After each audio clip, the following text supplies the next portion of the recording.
talk to Maram. Hi, how are you? Hi. Yeah, how are you? Good. Thanks for coming on. Yeah, sure. And congratulations on Weathernose. That's so exciting. Thank you. I have a copy here if anybody wants to see what it Yeah, let looks me see.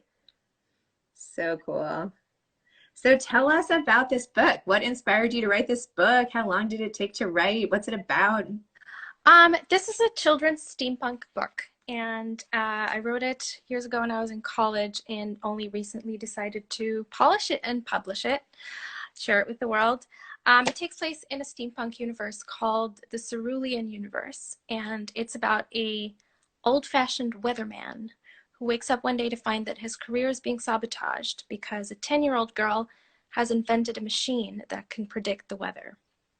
So, to get his life back, he goes on this vendetta to destroy her and her machine, but he finds out that she's way smarter than him. Wow, that's awesome. Gosh, I could use a weather machine. That would be nice to know, wouldn't it? I don't Yeah. know. It's Well, it's like, called. oh, sorry, you froze a little. Sorry, say that again. I couldn't hear you. Say that last thing Yeah, again. no, I was saying it's called the Weather Channel these days. Yeah, I know, but come on. I mean, I don't know. It's not always so reliable. Um, We don't have a steampunk version of that. no, exactly. So how did you come up with the idea for this book? And you were in college? That's insane. Oh my gosh. Yeah, I was bored in the summer and I just saw this character on his island with his pet crow, and this is the lead character, Tart Morning. And I got curious. I wanted to see what he was all about, and this world had already been kind of building in my head for years.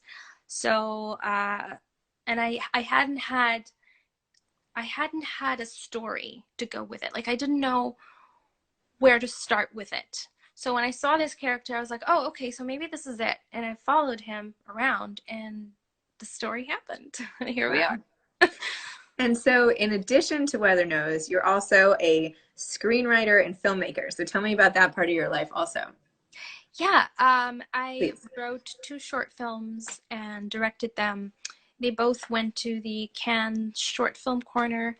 My the first one was my thesis film for grad school, and the second one was a short film that I created.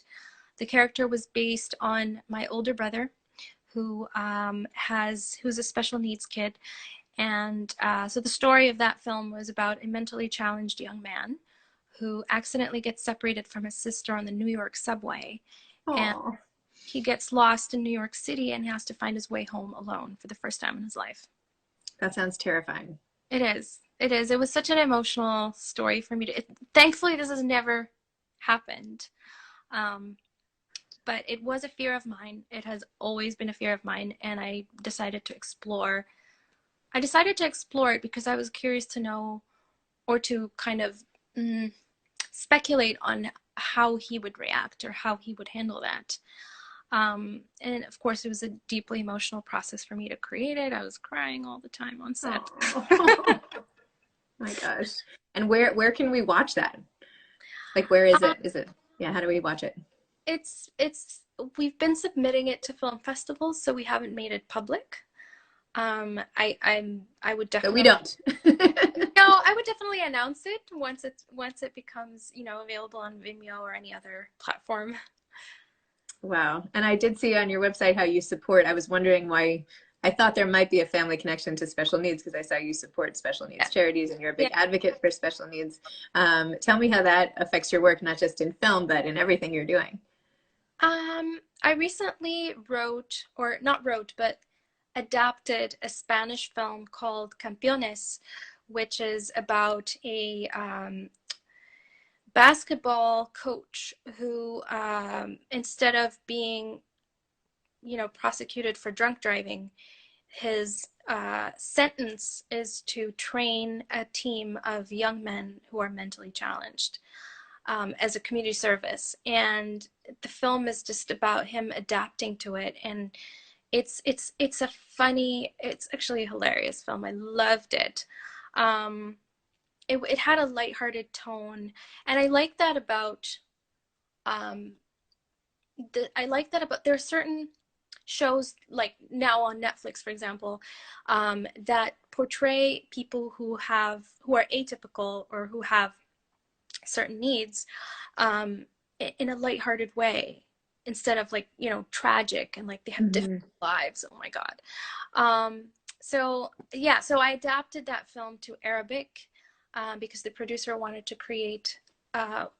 He bought the rights to create a Saudi version of that for Wow. Saudi. Yeah. And you grew up in Saudi Arabia, Yes. and Yeah. now you live in Canada.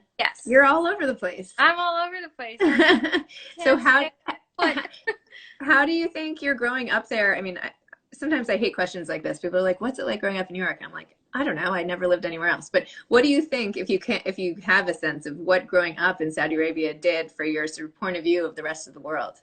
Well, it's always, as a writer, it's always been a struggle for me because I felt like I was caught between two worlds, the East and the West, and I didn't know where I stood. And um, I was always trying to write things that were just to kind of escape this predicament that I felt I was in.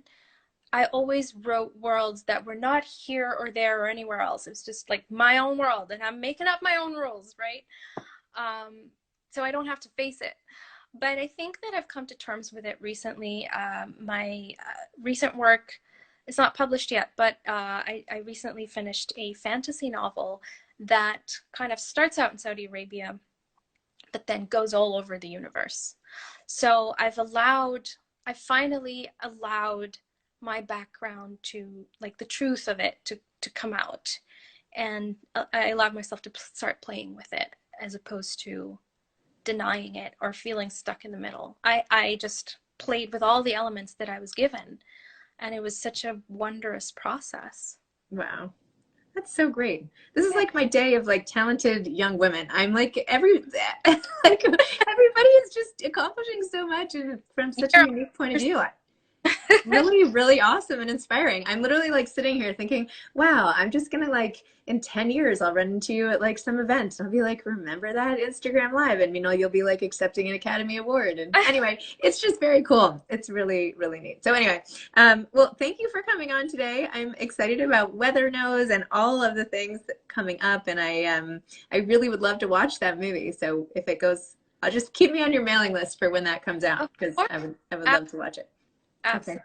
Thank you for having me today, Zibby. Thanks for coming on. Nice talking to you. All right. Bye. Bye.